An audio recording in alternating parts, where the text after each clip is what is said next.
I started with numbness in my legs. It was skin numbness, so neuropathy basically. And I was 19 years old, and so they thought that was very strange in such a young person. So I went to neurologists, I had MRIs and CAT scans and so forth. And they really came up with just nothing. They didn't know why I was having these symptoms. And so I just went on with life. I got married very young, started having kids, started my own business, and basically just acted like nothing was wrong. Yeah, well, in '08, I was a successful businessman. I was, working 6 days a week, had crews out. I was a contractor. And all of a sudden, overnight, I started having seizures. And so I really lost my business. And so I lost my focus in what life was all about. We lost 3/4 of our family income just overnight. When I was first diagnosed, I went into a deep depression.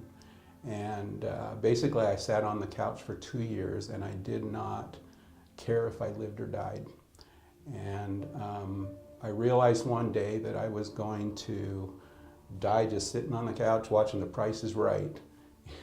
And that's a sad thing if I didn't get up and start moving.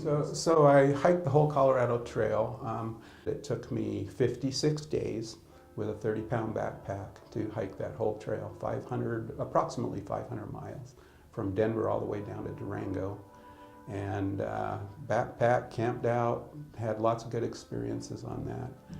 That got me out of my depression. That was one of those things where it was life-changing for me.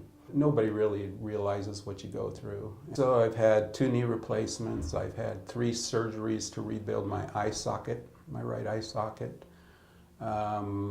I've had a surgery to install a port in my chest so that I can get my treatments, and that's where they put the IV is right directly into my chest.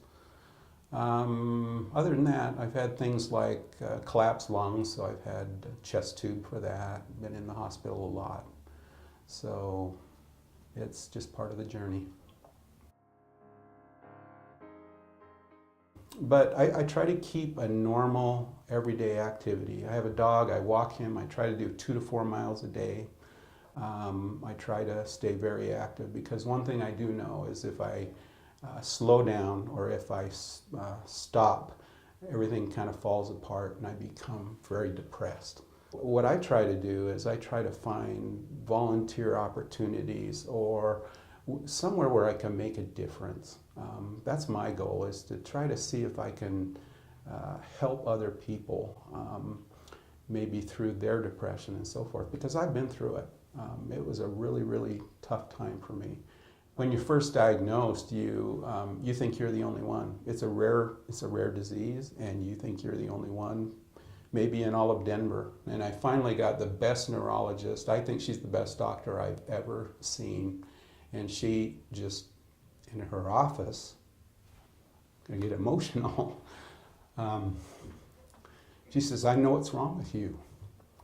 And that was just an eye-opener, and I finally got the help. And she, to this day, is the one that spearheads all my care. She pushes all the other doctors to give me treatments and to go beyond their little narrow window of what they would like to do. It took me so long to get diagnosed. Now, granted, I have a very rare form of scleroderma, but everybody that I talk to, when they say, "Well, what do you have?" and I say scleroderma, they have never heard of it.